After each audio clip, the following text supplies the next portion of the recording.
to our second panelist, that is Mr. Gokula Krishna.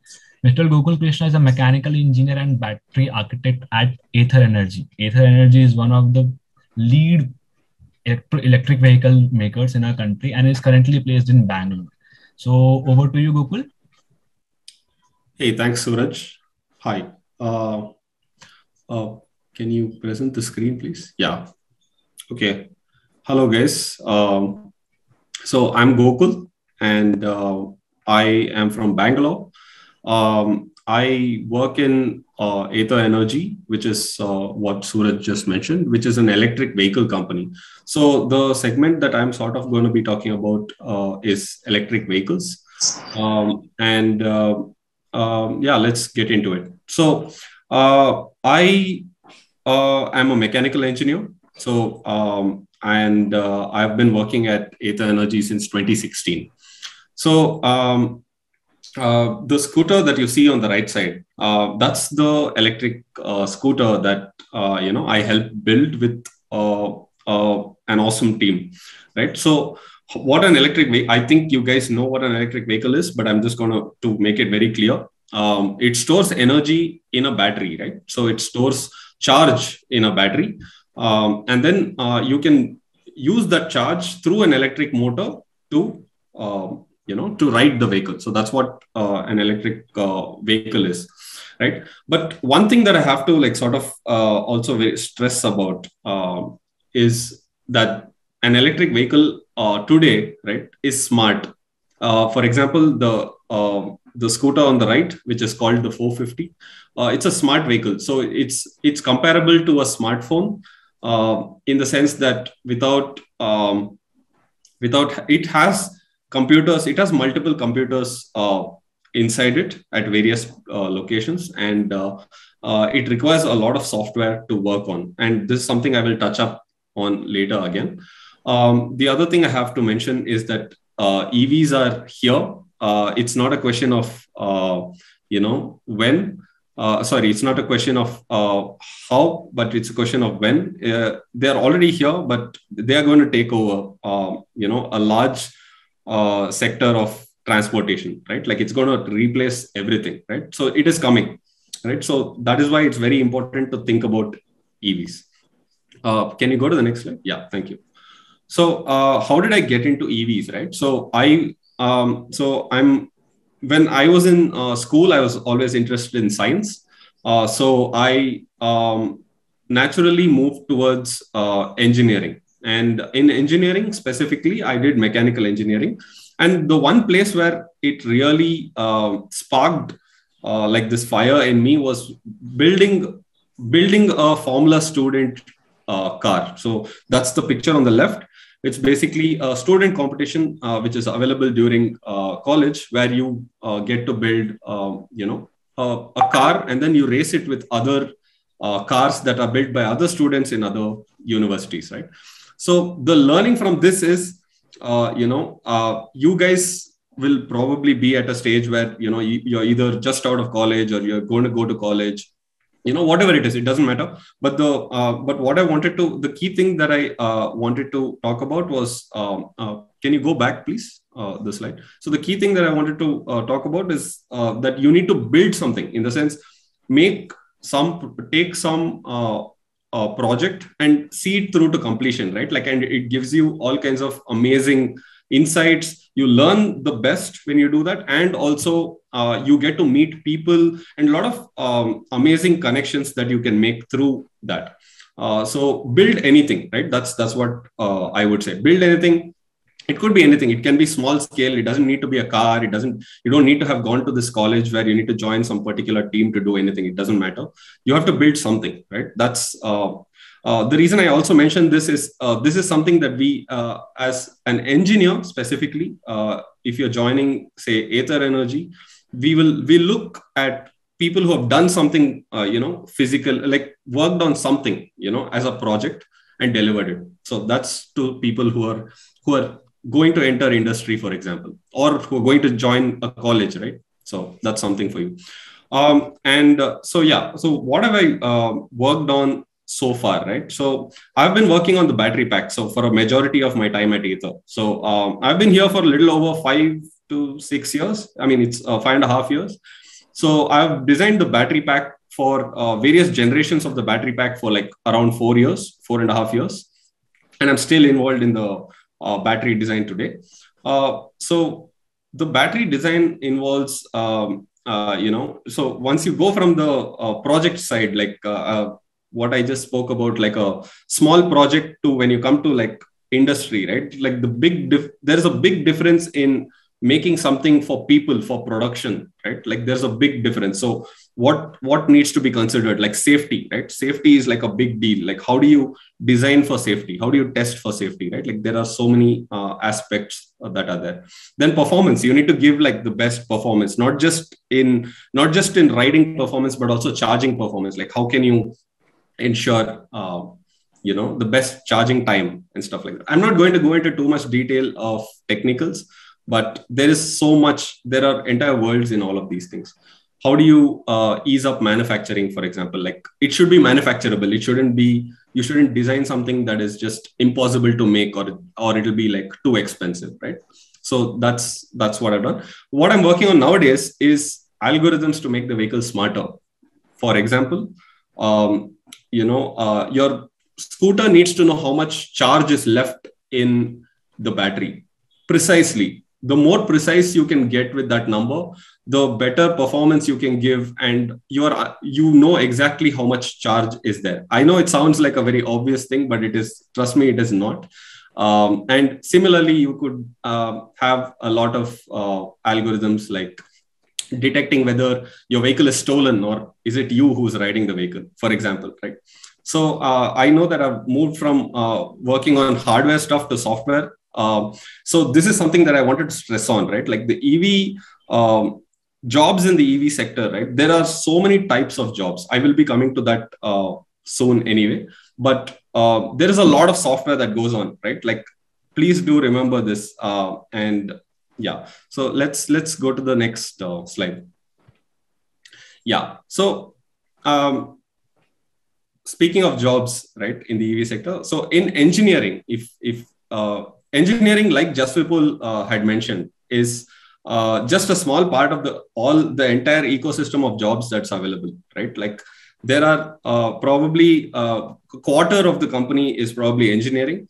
And I mean, of course, there is so much that you can do in engineering itself, but there is also so many other things. So for example, in engineering, you have like hardware, which can be mechanical or electrical. And then there is, there are all sorts of things. And then there is software, right? Like software is like, for example, firmware is such an important thing. And then you have algorithms, then you have data, and how do you manage the data that is coming out? I said that the vehicle is like a smartphone, right? It is no longer like your combustion scooters, right? Like it is a lot more sophisticated today.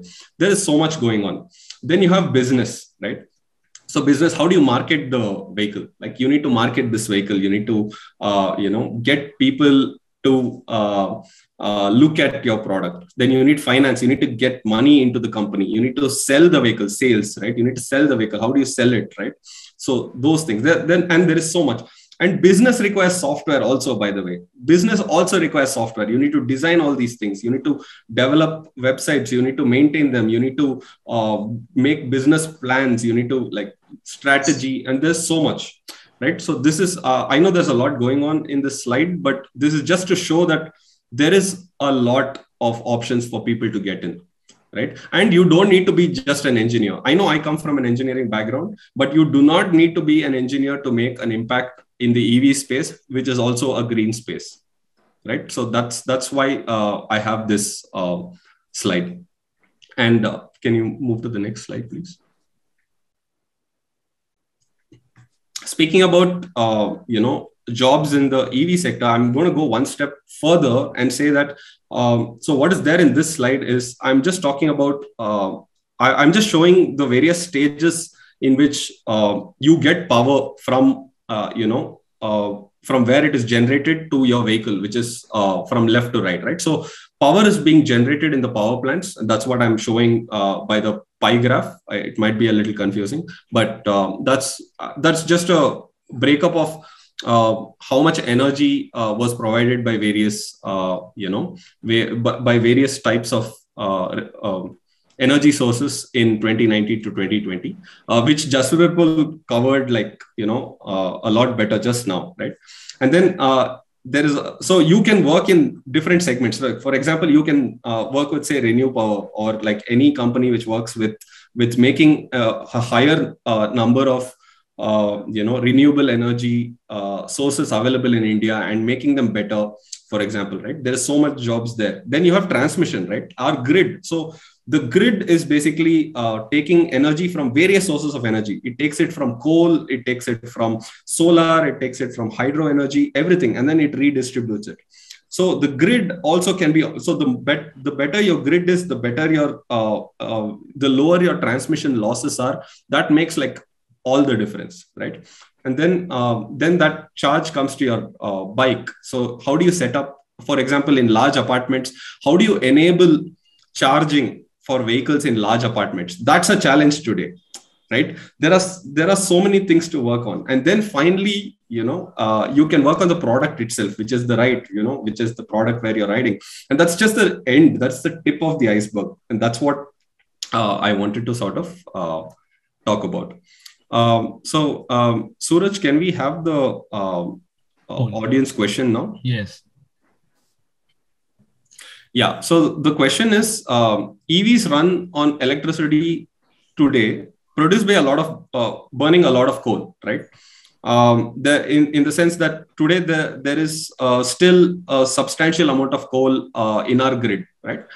So is it still green, right? That's the question. So the options are yes, it's still green, and no, EVs are not green. That's the next option. And I've never thought about it this way before, being the next option. And this is confusing. I'd like to learn more. Gokul, there is a question from Mustafa Sharif ji. While we are speaking about electric vehicles, what about presence of electric charging stations? Though I think you have mentioned it, but if you can just go it back. What about the electric charging stations? Yeah, so charging stations, exactly. That's exactly what I just mentioned now. So basically, charging stations today are not everywhere, right? And also, we need a lot of players in the charging space as well. For example, an EV company can't do everything. In the sense, an EV company EVs being electric vehicles, right? So just to be clear, EV company can build an electric vehicle well, right? But then it's not guaranteed that they can put all of the charging infrastructure everywhere. But we need government intervention and other private players to come in and then set up chargers across and there's like a good monetization opportunity here. So that is it's definitely there. And also, like I said, right, how do you solve charging for large apartments? That is still like a big question because there needs to be a policy on it. And also, it's a lot of power and everyone will be charging at around the same time. How do you manage that?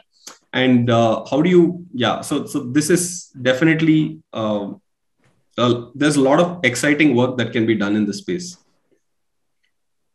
Just to add on to your point, one of our participants, Ritika Ghoshal, just said, imagine electric pumps instead of petrol pumps in the near future. And we are actually saving the planet by having electrical pumps instead of petrol pumps, because the petrol pumps, we know how much energy they cost and how much pollution they do. So I think our participants are in the line of your thought process. Yeah, I think we can have the poll results right now. Okay. Yeah, that's good. Yeah, so the poll results show that, so the 37% seem to say that yes, EVs are still green. 23%, so quarter of the people don't think that EVs are green based on this. And the other around 40% are not sure. They haven't thought about this this way, which is great. Like, I wanted this question to sort of to evoke these thoughts, right? It's not to answer it and be like, yeah, this is done. Okay, so Suraj, can you just go to the next slide? I hope that's the right slide. Okay, one slide further. This is probably not it. Okay, one more slide further. Okay. Yeah. Okay. Thank you. So when it comes to EVs, right? Yes, they are charged by a lot of coal today, which is shown on the top left, right? So on the top, I'm showing the entire energy transfer in an EV sector, and then at the bottom, I'm showing how it happens on a combustion vehicle, which is like any petrol scooter, right? So you see that yes, there is a lot of coal that's being used, right? But if you look at how much energy is coming from coal and then other sources, you already saw Jaswipul just now talk about how there is increasing growth that is happening in renewables, right? And by 2050, we expect it to be greater than 50% of all our energy consumption in India, right? And which is very exciting. Whereas if you see in in combustion, right, you cannot any combustion's now at its sort of end of its life, and then we are talking about EVs, electric vehicles, at the beginning of its life, right? There is so much growth ahead, right, which makes it an exciting space. But even otherwise, right, if you just look at just the numbers, you will see just to travel 1 kilometer, the total energy that you will spend on an EV, which is of comparable power to a combustion vehicle, it is already equal or just better than a combustion vehicle. And this I'm talking about with around 70% coal usage in the country today. In the sense that if 70% of your power comes from coal and the remaining comes from renewables, then that is the state today, which is already great, right? But there's so much work that can be done to improve amount of renewables. You can improve the grid, which I've shown here. Like you make the grid more efficient, which can be like, there is a lot of work to be done there.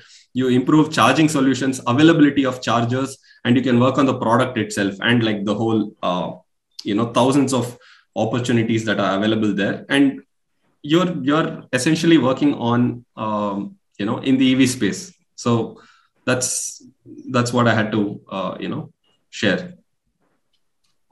Thank you, Gokul. I think Ipshita ji also has a question. If you can come and ask your question, please. Yeah. Hi, Gokul. I was wondering that apart from the issue of charging stations, does India's road infrastructure also have a role to play? Whether it's compatible to EVs, or is it like that's no factor at all? Okay. So it is surprising that you brought this up because, so when it comes to, at least from an engineering standpoint, I can take this up. I don't know what other standpoint you're talking about. But, so from an engineering standpoint, if the road conditions are, worse, for example, let's say, and you definitely need to design your components to be more robust, right? Because it's a new type of vehicle and it has a lot of, like, say, electronics on it, for example, to give you some perspective. And we've already had issues where, a lot of products fail because they are just not able to take, now this is in R&D, of course. A lot of products fail because they're just not able to take the kind of vibration. They're just not designed for it. So this also calls for, those kinds of things in question. That is from an engineering perspective. I don't know if you had some other perspective in mind when you asked. No, this is what I wanted to know. Okay, that's great. Yeah, there is so much yes. Stuff from. Because it's one thing to, introduce a technology, but another thing to implement it. And with the kind of, problems that we have. I totally agree. And Ather Energy has now, we've almost sold around 15,000 vehicles, and they're already on the streets today, all across India. So we've been seeing, it's been very exciting to get all kinds of feedback. It's really fascinating. Thank you. Stuff. That's nice to hear, Gokul. But there is one prominent question in the chat. I think it's Ritesh. And he has a question. He has a quite large question. I will just sum up into a small line. What happens to the battery packs at the end of its life? Like, how do they get recycled? Because if you don't recycle them, there would be a metal. Which is what happens to a battery pack at its end of its life, right? Yes. That's the first question. Okay. So there are a bunch of things that happen to a battery pack at its end of its life. So first of all, end of life of a battery pack, which people think is like it is unusable, is not true, right? When a battery pack is end of its life of a battery pack is defined as when the amount of energy that you can now derive from the battery pack is about 70%, or you can define it as even 80%, right? So you still have 70 or 80% of energy that you can use from the battery when it is done, when you're done using. So now you can use it in secondary use cases as a choice. There are obviously a lot of complications from an engineering perspective and also like from various other perspectives like safety and all of that. But these have to be addressed. It's a problem. So what does that do? It gives you it's like a secondary use for this battery, right? That is one part of it. Now, what happens after that? If you ask, a lot of materials, right? Like for example, the batteries that we make, right, and most EV batteries, they're all lithium-ion batteries, right? So, and you've heard of lithium-ion batteries. So basically, there are multiple chemistries that are there in lithium-ion batteries, right? So the materials that are there within the battery are actually very, very very sought after, in the sense that if you recycle the material which is there inside the batteries, you can reuse them. And there are a lot of like nickel, manganese, cobalt, copper, aluminum. There are a lot of materials, a lot of metals, especially that you can recycle out of that. So there is still a lot of value in doing this, in recycling it. That's great. Gokul, I would just like to ask, like, exactly what are you doing in these pictures? Like hanging from a cliff just from a rope? What is that exactly? Yeah. So this is I'm climbing. I'm hanging from a rope. Yes, that's what it is. Yes. I think every one of us should take the message Gokul is saying, that when we make the air clean, we should go out to have those air in our lungs, because that's what we are here for, to breathe and to live. And thank you, Gokul, with this. And it was really very amazing to know that how we can be a part of the chain, even as a consumer. It's always sought after. If you are a consumer and you consume a lot of goods, you are kind of contributing to pollution. But having EV on our side, that's a way to consume, to enjoy our life, and at the same time also reduce our carbon footprint. Thank you, Gokul. I agree, Suraj. Thank you. Thank you so much.